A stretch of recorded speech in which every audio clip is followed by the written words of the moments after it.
afternoon, everybody. Welcome to TraderMerlin Show. It is your Tuesday edition. More banking stuff. I know you're probably so sick of hearing it today, but today we had a Senate subcommittee hearing, which had some pretty prominent people. You had Martin Gruenberg from the FDIC. You had Michael Barr from the VC of Supervision at the Fed, and Ellen Liang, who's the Treasury Undersecretary for Domestic Finance, speaking on Capitol Hill, basically giving their thoughts on what they did right, maybe what they did wrong, and the potential for regulation coming in. And at the end of it, by the way, it's like 2 hours and 40 minutes worth of grilling by these congressional members, some of which seemed very well informed. Others really didn't seem like they had a clue how this all worked. I made it through about 3/4 of the way through it before I just had other things to do. But I would encourage you guys to check that one out if you're interested. Mainly, it's a lot of the these guys kind of patting themselves on the back saying, we did a good thing, we did a good thing, we did a good thing. But at the end of it all, when I was watching it, I said, it's very clear what's coming. And I thought the graphic today did that kind of justice. It's this, oversight, overreach, overlooking of the financial institutions, which I say the return of bank regulations. Now, of course, it's not to say that we have this laissez-faire, hands-off thing going on right now where they can do anything they want. There certainly is a good degree of regulation going on with our banking system. But it's been somewhat fragmented because of the repeal of some of Dodd-Frank components back in 2018. And of course, there was just the opportunity for Democrats to go after Donald Trump and whatever. It's just one side hates the other. Regardless of who did it, there were things that were taken out that made it a little bit easier for these banks to get themselves into trouble. I don't know, did anybody here watch some of the testimony? I know most of you probably like, that's just way too boring for me. I can't be bothered. But if you did watch it, there were some interesting parts. I made a couple notes to myself. One of the questions that came up was about clawback. And if you guys know, I'm a big fan of clawback, especially when just like a day or two before the bank got seized and put into, reservativeship? I forget the name for it. Not conservativeship. There's a special legal name for it where the entity takes over everything. Receivership. There we go. That's all we need, more government. I agree with you, Big Gab, but I think we wouldn't have found ourselves in this situation if we just had that little piece in there that regulated these banks under $250 billion. And one of the senators was talking about clawback. And right before this thing was shut down, before Silicon Valley Bank was, these guys paid out massive bonuses. And I said to you guys in the program, I said, if it was up to me, I would love to see that clawed back, that those people got their money, take those bonuses taken away from them and put that back to the shareholders, of Silicon Valley Bank and the other banks where these guys paid the bonuses. And they actually said, well, we don't have that oversight here. Well, that was the FDIC's comment. The other two did not answer that question about clawback. But I thought that was an interesting one that they came up. And then the piece that I found most interesting, now, obviously, I am a firm believer that the banks screwed up. I believe that this is a black swan event because banks operate off a very simple system, right? You borrow short-term, lend long-term. That's just the way you make money. You borrow customer deposits, pay them very little for short-term deposits, right? Daily deposits, they can take it anytime they want. And you buy something longer-term or lend out longer-term, right? You get that, borrow at 1%, lend it out at 7%, make 6%. Difference is all yours. So that's known, and I think that what caught these banks off guard is obviously the inversion of the yield curve and how long it stayed that way, and the mistake by the management of Silicon Valley Bank to hold so much long-term dated maturities. But one of the guys posed a very interesting question, and it got swept under the rug very, very quickly, but I'm curious to see what you guys think about this one. I've mentioned in the past that if you want to become a multi-millionaire, if not billionaire, what you do is you're all getting your pen out. Maybe I should do a show on just how to become a billionaire within 48 hours. I could probably do that show. Maybe I'll do that. That will be the show. I'll elaborate. I'll do a show called How to Be a Billionaire in 48 Hours. But I will just give you the Cliff Note version of it here. Weird, I'm giving Cliff Notes before I actually do the show. What you do is you create yourself a crypto. Takes me 7 minutes to create one. So I can create a cryptocurrency, no problem. And then I have connections with some famous celebrities. I go and pump that, and I'm colluding with those guys to get them to push something. It shoots up in value. I unload all mine. I make tons and tons and tons and tons of money. So one of the senators, I actually wrote it down, it was Mark Warner. I forgot where he's from. I want to say, no, it wasn't Wyoming. One of those states up there somewhere. He was kind of addressing and says, we had such incredible withdrawal from those banks right as this happened. This run was so substantial, it far eclipsed anything we saw in 2018. And with the use of social media, these venture capitalist firms not only pulled their money out, but encouraged everybody else to pull their money out, which in turn created this bank run and this banking crisis. So it begs the question, how many of you believe, just simple yes or no, just do you believe yes? I would take the time to type it all out, but it would take me way too long to do the poll. You know what, hold on, I'll just do it. Just I got time, we got time. Do you believe, 1 second to type this in. This is where I wish I had TJ so I don't have to type and talk at the same time. You ever tried talking and typing at the same time?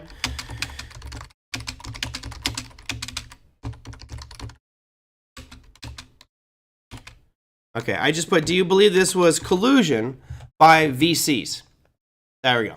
So do you believe this was collusion by VCs? And what I mean by that is collusion by venture capitalists to create this run on the banks. And if you believe that, what's the second step there? If you're a venture capitalist and you realize that, you know, Silicon Valley Bank might be in a position where they put themselves in a precarious position by having so many long-dated maturities, you kind of know their Achilles heel. And then venture capitalists are exactly that. They're looking for ways to deploy capital and make money. That, to me, that's what venture. Find something you like, capitalists take advantage of it. And in this case, I'm looking at it going, you know what, this is a pretty, I never thought that would be the answer to what happened, but it could very well have been that a few VCs got together, pulled their money out of the bank, and then told all of their clients, everybody, hey, pull all your money out, because just create a rumor that they're insolvent, which when you have that much money pulled out, I believe it was $40 billion pulled out in just a couple of days, you're going to make them insolvent. So I'll leave it up here for just a second. It's like chewing gum and walking. It's kind of hard, Lisa. Try typing and holding a cohesive sentence plus switching it. It's fun. Regis, 100%. They might have made tons of money. And Regis, that's where I was going next with this. If there was, in fact, collusion. So let's say you and I, everybody here, we've got, how many concurrent viewers do I have right now? We have 59 people here, right? So let's round up, say 60, because someone will probably join in a second. Let's say that we're 60 banks and VC firms, or you guys are VC startups and one of us is the big VC, right? So the VCs are funding you, giving you all this money. Of course, you're depositing at Silicon Valley Bank, and I call you up. I'm the VC firm itself. I call you up and say, hey, and I've already pulled my money out of the bank. I'll call you up and say, hey, listen, you should probably pull your money out of the bank. We're hearing rumors that they're insolvent. So I'm now going to create that rumor, let my customers get their money out, and then I will take as much money as I can and start shorting the banks. I will go into XLF and short everything I can with XLF. I'll be going futures markets, whatever I can to target on financials and even Silicon Valley Bank, and just short the hell out of that. Because obviously when this thing froze up and it got shut down by the FDIC, you know, those Silicon Valley Bank shares, let's see, SIVB. Here's your Silicon Valley Bank. Wow. Hold on a second. What did they do here? Did this like... Oh, I'll have to leave this one. This is something... looks really odd. 1939. Something weird is happening in my charts here, so we're not going to use that as an excuse. But, you know, you make a ton of money with this kind of collusion. So let me see. Here's the result for the poll. 72% of you think that this was collusion. I kind of put myself in that category as well. It just seemed very easy. Plus, it wasn't just the banks themselves, but you know, this stuff was all really spreading like wildfire on social media. I mean, you can almost blame Twitter for this, because once you put that thing out on Twitter and it starts trending that Silicon Valley Bank has financial problems or might be insolvent, you created panic. Now, in the testimony, it was actually really nice to hear that the actions taken by the FDIC, the Treasury Department, and the Fed, you know, have stabilized us. And I think we're probably in a situation now where we are stabilized. However, there might be some residual effects due to the long-term maturities that a lot of banks are holding. Charles Schwab recently, you know, kind of disclosed that they're holding a large portfolio of long-dated maturities, which, of course, when that yield curve goes inverted as it did, could be facing some problems. So ultimately, yeah, I think it's collusion. Oh, it's back to OTC trading. I don't even look at it, but you know, the bank regulations are coming, and this goes back to another question that came in today. Real quickly, let me bring this one up here. You know, it's kind of two parts, but David asked me this one. He says, Do you think it has room to fall to $29 in the future? And he's talking about XLF. We're talking about XLF. So if XLF represents, a bulk of the financial firms out there, and regulation is coming, I think that pretty much everyone here is in agreement that the rules are going to change for banks, right? They have to because of this. They'll probably take that component that was removed back in 2018, put that back in, and there may be some other special oversight pieces put in here now so this type of thing doesn't happen. Markets evolve, things change. So certainly I think some of the rules need to change as well. But most of Dodd-Frank could probably still be applied and still help from a security perspective of our markets. However, Big Eb's right. You're bringing in more government, more control. Yet over time, we see more and more and more where if there's a small little opportunity for somebody who might be a good person to exploit, abuse the system and make more money, it seems like they're going to do that. So I do think that should be brought back in and, a little bit more regulatory oversight there for the banking sector, especially banks that are regionals under $250 billion. So the question from David was, do you think it has room to fall to $29 in the near future? Well, that's not that far off. So let me go in here and I'll put a line right on $29, which is actually right. We already have it there. It's on the bottom of the screen. It's that dashed line at the bottom. Do I think it get there? Sure. Absolutely. I don't think that'd be any real stretch either. I think at this point you have a quick kind of analysis decision to make, and it's twofold. Number one is you are in the camp of the regulators, which says the actions taken by the FDIC, the Fed, and the Treasury Department have done enough to stabilize it, calm that initial panic and run on those banks. So now people you don't hear about running on banks this week. Hasn't really happened tail end of last week. It was really 2 weeks ago was the big run, and then on Monday and Tuesday we had more people panicking. But that's really calm because of the capital infusions and, of course, Treasury and FDIC saying we'll back all deposits. If that's the case, then the argument would be that banks would now start to move up from here because you've stabilized and given stability to the entire system. Therefore, investors feel more confident and may buy some of these companies at dips. That's one argument for this being the floor and potential bouncing, right? The other side of it is, this is, as John O'Donnell would say, a Band-Aid on a giant sucking chest wound that he likes to call it. And there might be way bigger systemic problems that are still going to come and bubble up over the next couple of months. It's tough. I find myself kind of mid-camp there. I find myself looking at it going, I do believe that they stabilized it. However, the issues that were brought up about Silicon Valley Bank having such long-term dated maturities, a lot of other banks have that. I didn't actually think that Charles Schwab did, and all of a sudden Charles Schwab's going, yeah, we actually have a lot of long-dated maturities here, and as long as this yield curve stays inverted like this, that's going to pose a problem. Hold on, let me bring up the yield curve for you here. That's the 10 and the 1. Here's the 10 and the 2. As long as this thing stays below that red line, that's going to be a problem for anybody who's holding long-dated maturities, especially if the Fed continues to increase the short end of that yield curve. Now, I have not looked at what the expectations are right now for the Fed for our May 3rd meeting, but we will do that right now just so we can get it out of the way. At your next meeting right now, they are saying that we have a 58% chance of it staying right where it's at.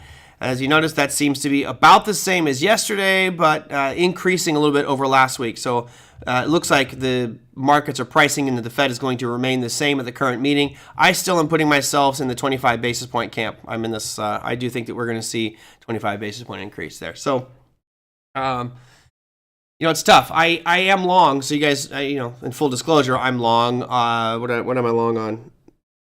I'm long JP Morgan in equities, so I have the JP Morgan shares, and I also sold calls against that. I'm long Bank of America shares, and I sold calls against that. And I have First Republic Bank, but those are puts that expire this Friday, so we'll see. I have the $10 puts expiring this Friday. But I do think that there might be still some other banks, and I'm thinking more in the regionals, right? I don't think it's the big ones. That's what kind of been my talking track. This whole thing has been. I don't think it's the big guys. I don't think JP Morgan. That's kind of surprised to see Schwab get swept up, but Bank of America should be fine as well. Now I sound like Jim Cramer, and I could be totally wrong. But there are other companies out there, and people have asked me, said, what regional banks are you looking at? Well, I'm not really looking at a specific regional bank. What you can do is I pulled up IAT. So if you look at this, there's IAT, which is a regional bank ETF. Now, some of those regional banks are going to be very strong. Some are going to be rather weak. And if you think that that's the next shoe to drop, or it's going to continue to drop, then this might be one for you to look to short. So IAT is the regional bank ETF. There actually is a triple. So if you really are crazy, I think it's DPST. Yeah, this is the regional bank's triple long. There's not a triple short. But this thing's gone from $30 down to a low of about $6.50 in just in 2 months. So that's a pretty dramatic sell off there. Again, remember the danger of holding leveraged ETFs like this triple X. But if you're looking for individual securities, I'm not a banking sector expert. But if you go to bar chart, you type in IAT, which is that ETF. If you look here, you have a whole list of all of these different regional banks. So this is going to cut out a lot of the really big stuff and go for the regional banks. So that might be one way for you guys to look through that and find maybe your needle in the haystack of something else that might be headed southbound here and have a big impact on these indexes. Huntington Bank Shares is one that keeps coming up. You have Fifth Third Bank Corp, Regions Financial, M&T Bank, etc. So some of these might be some great plays for potential short side if you are in that camp that believes that there's more downside here. I think what you're going to get is volatility. I think you might have a couple of smaller banks have issues, but I don't see any more runs coming. I think now that the Fed has said this, that the systemic risk and bailed everybody out, I think that calms most of the fears. We're not out of the woods yet, but I think calms most of the fears. So could it get to 29 on XLF? Well, I've sold puts on it at the time. I got too many trades open right now. I think I sold puts at 29 or 28. So if it does get down there, I'm okay owning it because I think long haul I'll be fine with XLF in my portfolio. So that's the financial ETF, so I'm okay with that one. But yeah, I think it could get down there.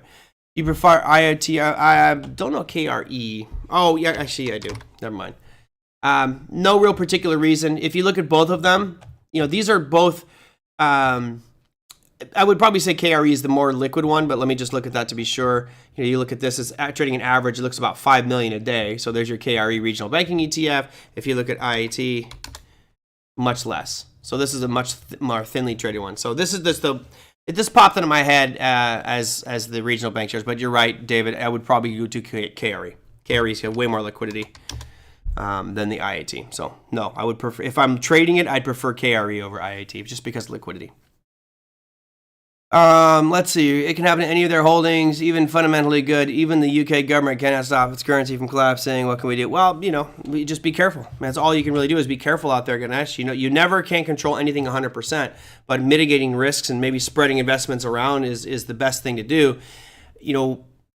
I'm not worried about my deposits. My deposits in the bank, if there's a run on my banks, I got Chase as one of them. If there's a run on Chase, I'm not worried about it.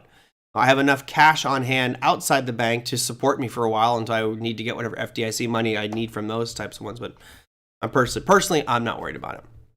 Let's see.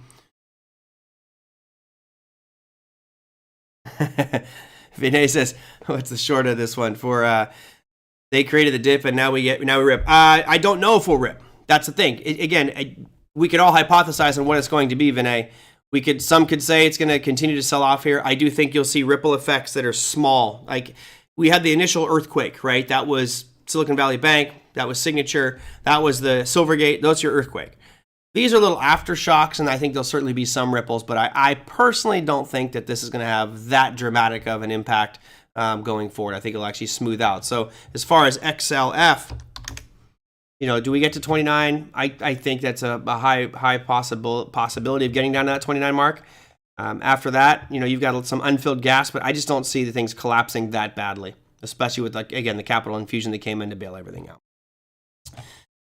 Joe Frank, some of the banks are good. Well, Joe, it's always two sides. I'm in that camp that says I do think we should have less government. I think that there is their control and just lack of doing things. I mean, you look at how long it takes government to get stuff done.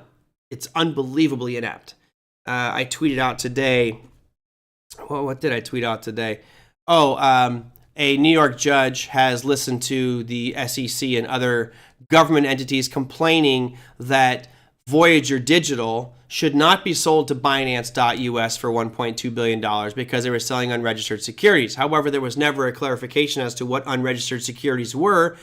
So why shouldn't Voyager be allowed to sell to Binance and therefore the shareholders and depositors get their money? But this will go on forever.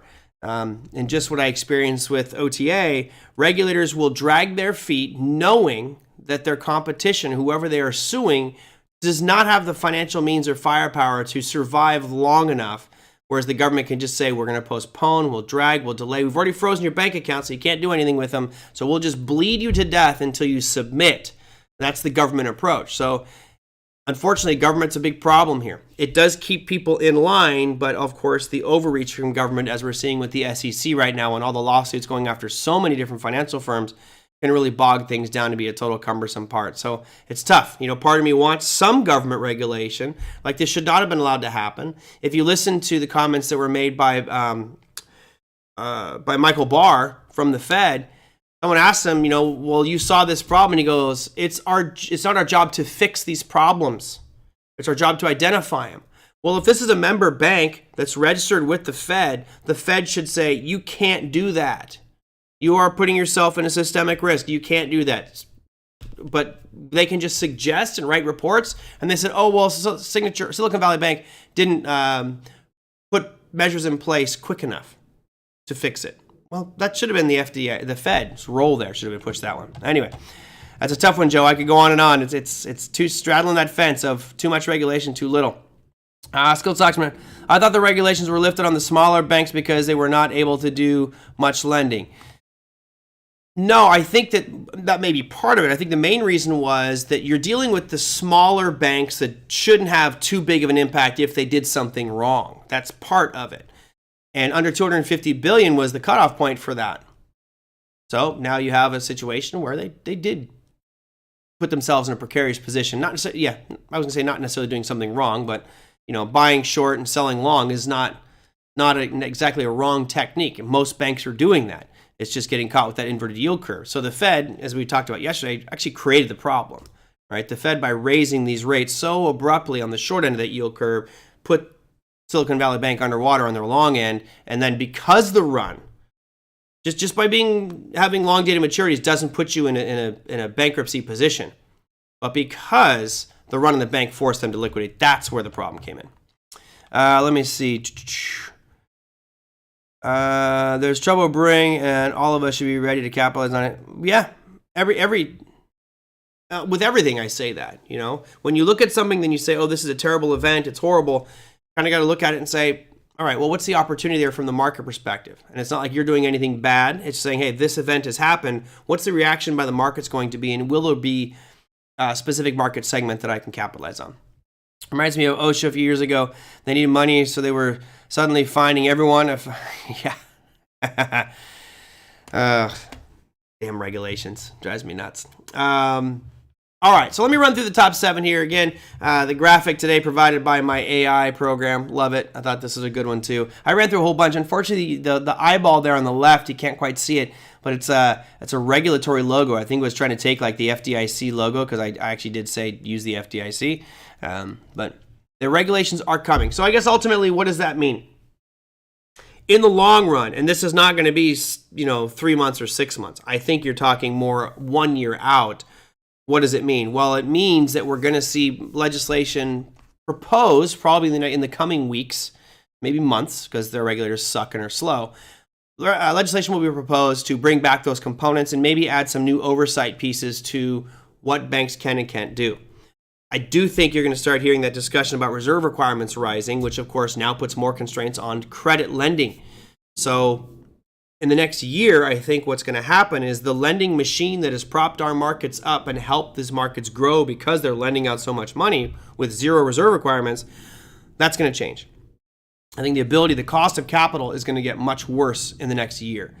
So long term, that should have a negative impact for our markets, which does line up with my hypothesis that near the end of the year, we'll start to see these markets drifting down, and that might leak into 2024 as well with some weakness. But again, I don't think it's a parabolic move down. I think it's a slow drift down as we start to see one problem fixed and another one arise. Another problem fixed, another one arises. The FDIC may lose $20 billion. Well, necessarily they didn't really lose it. You're pumping that back into the system. Are you talking about because their bond portfolio or because the redemptions?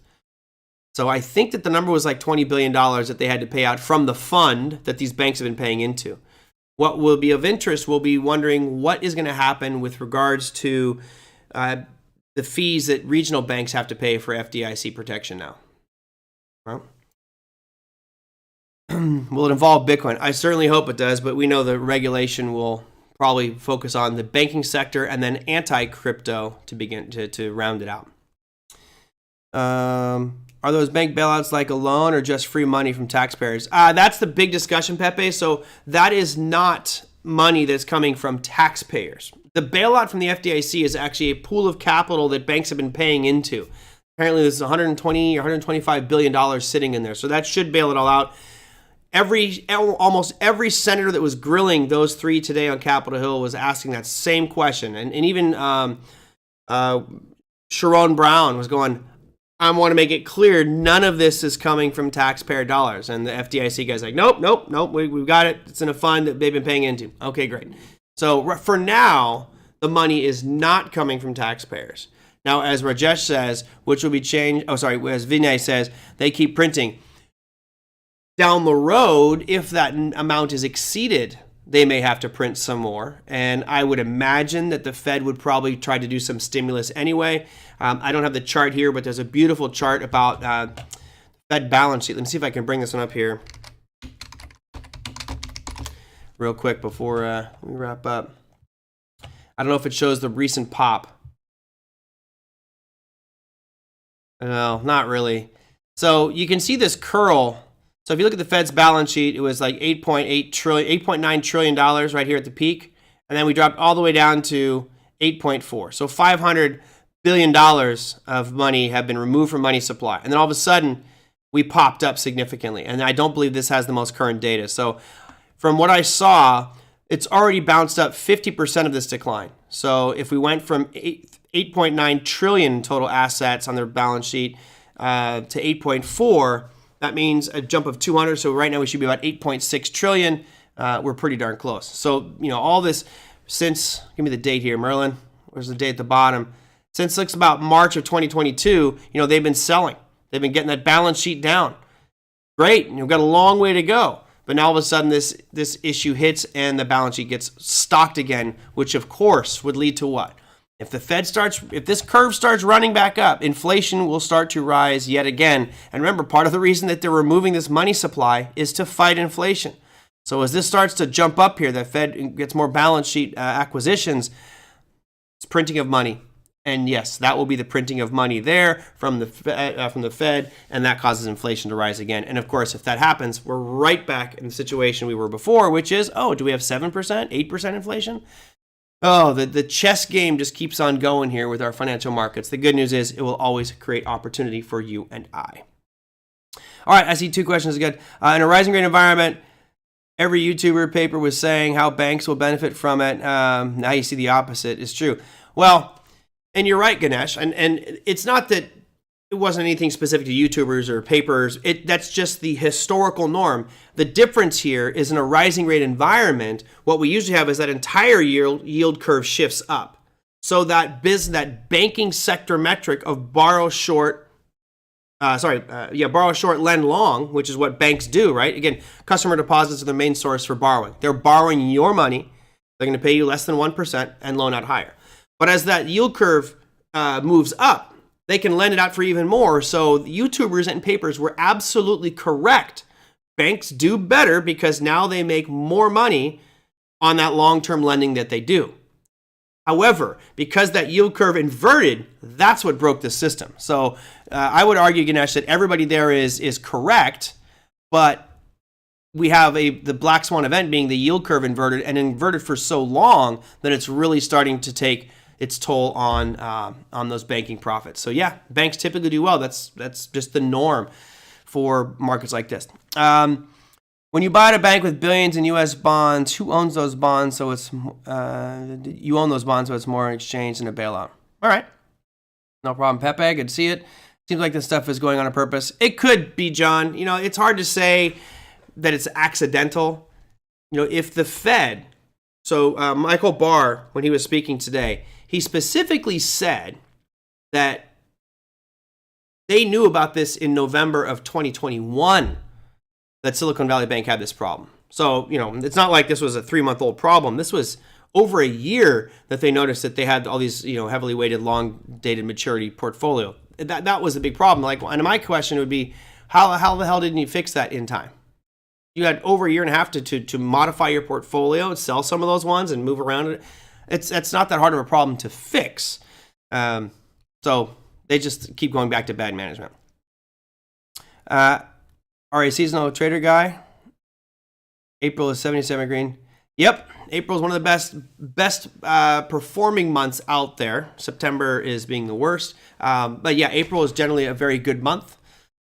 I am a Trader's Almanac guy. I love Trader's Almanac. I think it's just such a great publication. I know Big Eb here, I think he subscribes to it. I used to get the books. I don't know if they make them anymore, but I used to tell people, buy them as a book for your trader friends.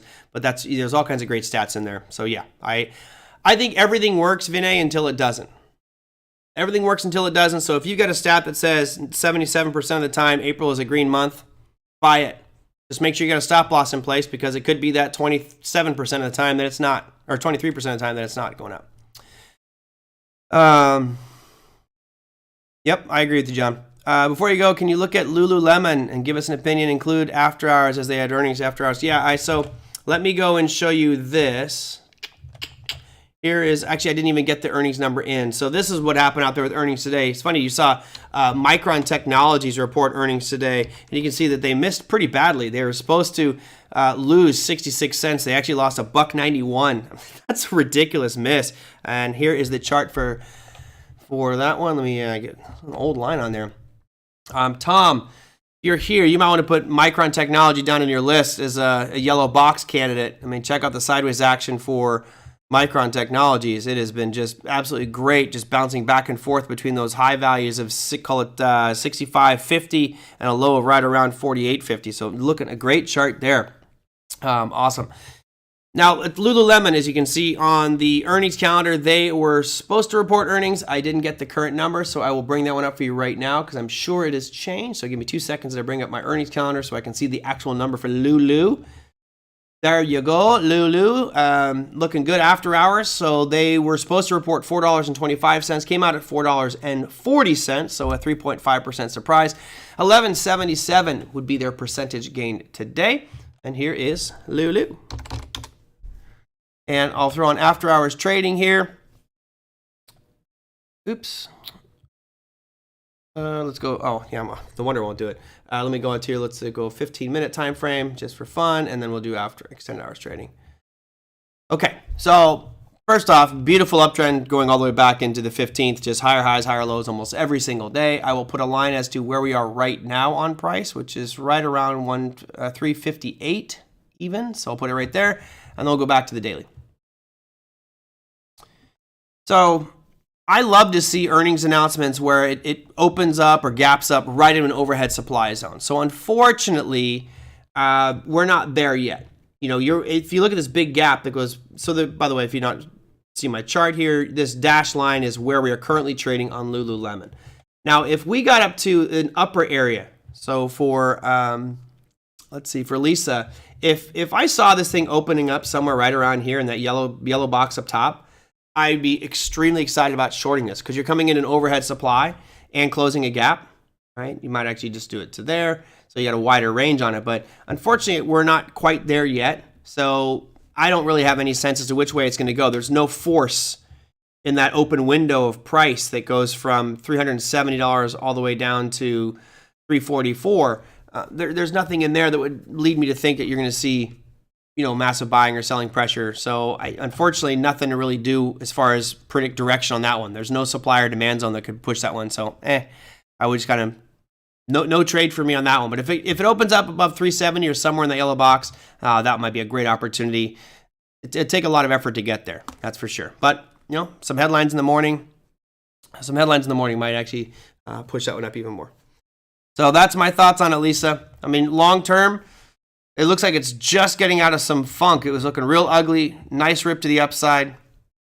I'd play the just overhead supply level is pretty much all I would do on that one.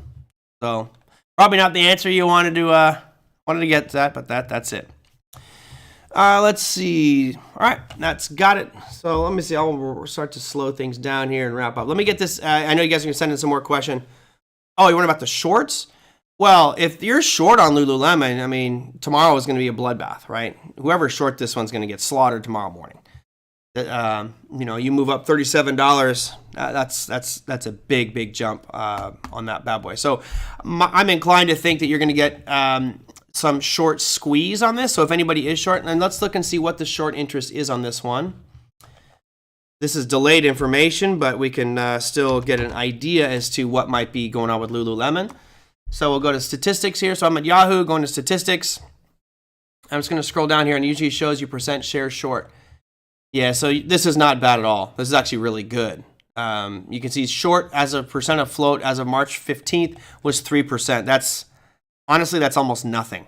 That is very, very, very low short interest. So no big short squeeze coming there. I mean, some of these people are going to get absolutely hammered, but man, that is a really low number. Now, Lisa, if this was something at like, let's just say, 15, 20, or 30%, well, then I would expect that when this market's open, they're going to be force closing those positions and buying to cover, and you could see this thing really start to jump up even more, and then I'd be looking to go short on it. But only 3% isn't very much. Some of you might be thinking, well, what does a company like Apple look like? Well, let's just type in Apple just to see what its short interest. Apple might even be higher than Lululemon.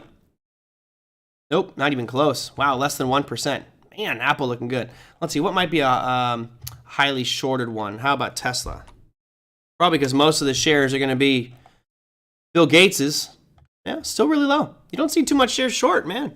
A lot of times you get some really high ones. And for those of you out there, nothing less you're part. Yeah, true, big M. If you're part of that 2.46%, not good. And if you are interested in finding potential short opportunities, guys, you can go to FinViz.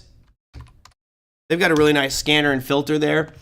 I'll go right here to the screener, and you can go over here. It says float short, and just say I want over 20% of the float. So all of these companies right here have over 20% of their shares short. AMC still holding on to a pretty big position. Unfortunately, what they don't give you, it doesn't allow me to add a field here that would say, the actual float percentage. So, but there's a lot that have a very, very high short interest. If you sign up for their elite, which you probably have to pay for, $25 a month, you can filter that to be any amount that you want. And this is essentially what those guys from Wall Street Bets did. They went out and looked for the highest shorted stocks out there, started talking about them, pumped those ones up, created short squeezes. I don't think you'll see too much of that in this day and age. Maybe, if you're going to go up to that level, if you want to do a bear call, you could go up to those levels up here and use that zone. Sure. Right? I don't see why not. Right? You could use that yellow box pretty much as your zone. Yep. Let's see. Yeah, well, people lost money going short Tesla, and people lost money going long Tesla. It all depends on the time of day, or time of the chart. AMC, yeah, I saw AMC had a nice little pop there. 13% today, but just look at the chart. We talked about this a lot of times. I mean, I don't think that AMC is going to disappear. Again, I think movie theaters are just part of American culture, but it's just slowly drifting down. That trend is your friend to the bend at the end. So right now you've got a fairly high short interest. We can probably look out here on Yahoo to get a better sense since we couldn't find it at FinViz. What do you guys think the short interest is? Just throw out numbers, without looking up. How heavy short interest do you think you have on AMC? My guess is it's pretty high. I'm going to say maybe 40. 30 to 40 would be my guess.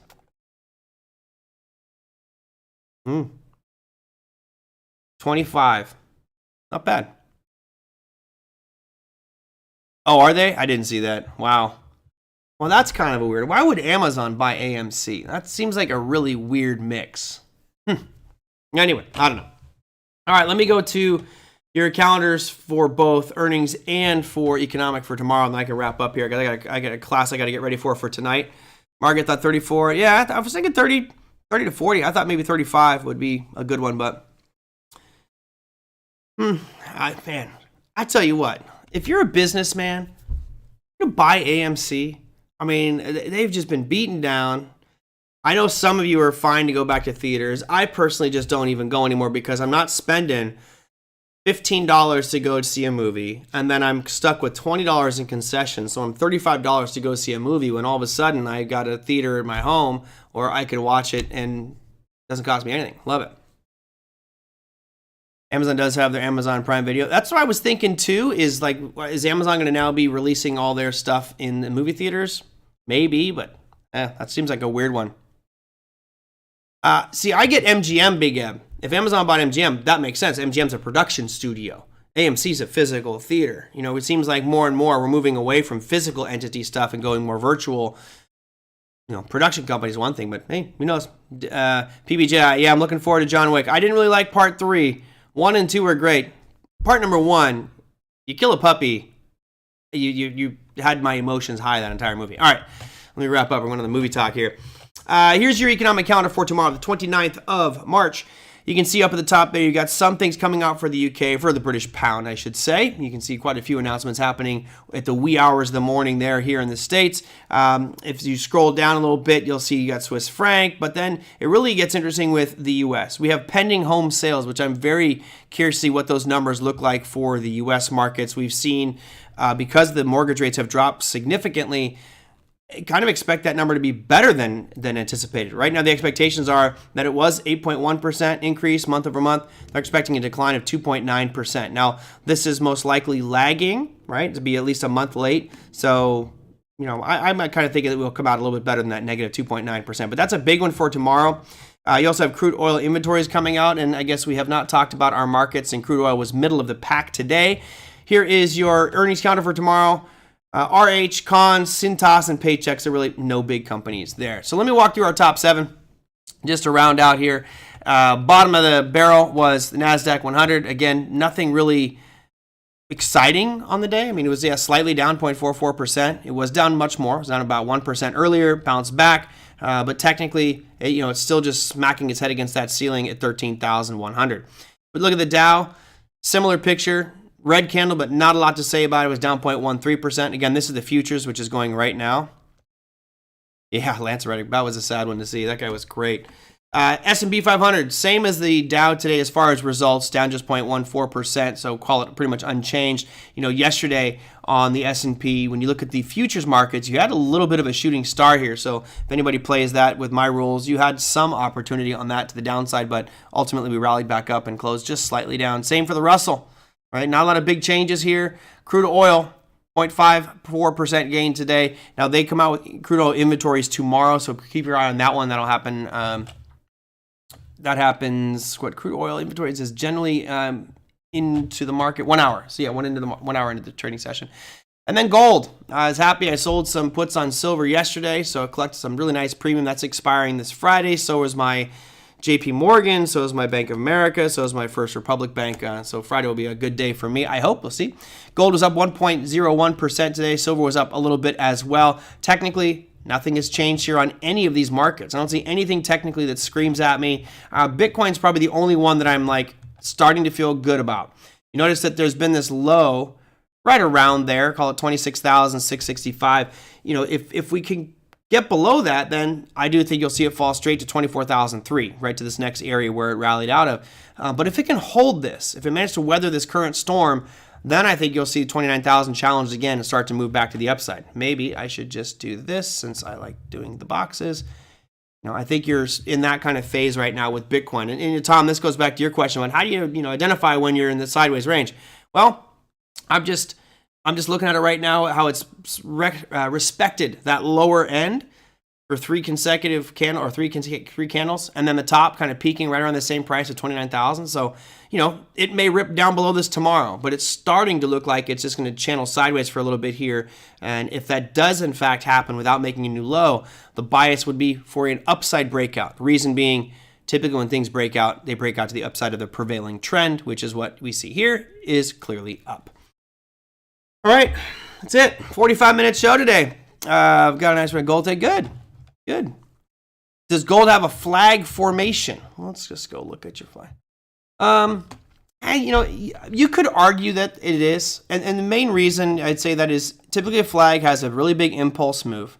And that looks pretty good. Most people that would call it a flag formation really don't like to to see hesitation. So you have these two red candles here where it's kind of stalled but continued on up. So sure, you could call that a flag formation. The question now is, where do you draw your flag, right? Because this doesn't really look like a clear line right here underneath the lows.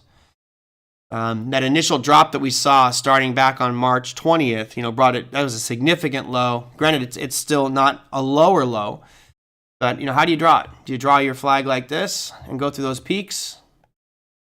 And then the toughest part for me would be, where do I draw it across the bottoms here? Is it this? Is that my flag? So you could make the argument that it is a flag. It's just kind of a messy one, not very clear. Okay. More of a pennant, but I think the important part is you got this real big, strong impulse move. What the area that's the triangle here, the pennant part, that's really telling you how people are reacting to that big up move. If they're not trusting it, think, no, I'm locking in profits, then you'll see it start to come back down and make some new lows. If they're confident that gold's going to be going higher, as I am, then what you'll see is those lows hold and we'll start to break highs on the triangle and move to the upside and ultimately get us to all-time highs on gold, which could very well happen. Okay. My pleasure. Well, thanks for the late-minute questions, but I'm not going to take any more because I could stay here. I guess it's going to keep me taking an hour show, but I got stuff to do.